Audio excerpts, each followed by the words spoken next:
ছিল ছোট্ট একটি গ্রাম। সেখানে থাকত এক গর্বিত ধনী লোক নাম রাজীব। গ্রামের মানুষদের দিকে সে কখনো ভালোভাবে তাকাত না, যেন সবাই তার নিচে। একদিন সে শহরে যাওয়ার পথে দেখল রাস্তার পাশে এক বৃদ্ধ মানুষ পড়ে আছে।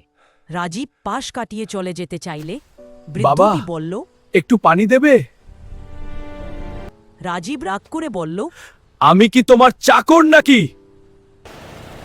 রাজীব শহরে পৌঁছে দেখল তার গাড়ির ব্রেক নষ্ট হয়েছে। হঠাৎ একটি সাইকেলওয়ালা ছেলেকে সে ডেকে বলল, ভাও একটু সাহায্য করো। ছেলেটি হাসি মুখে সাহায্য করো।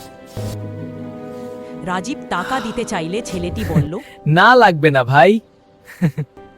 মানুষ হিসেবে মানুষের পাশে দাঁড়ানোই আসল। রাজীব লজ্জায় মাথা নিচু করো।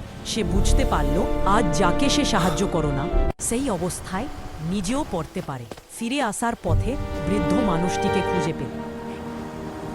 এবার সে পানি এনে দিল, খাবার দিল এবং বলল, মাফ করবেন চাচা, আজ বুঝলাম মানুষের দাম ধন সম্পদে নয়, ব্যবহারে। বৃদ্ধের চোখ ভিজে উঠল।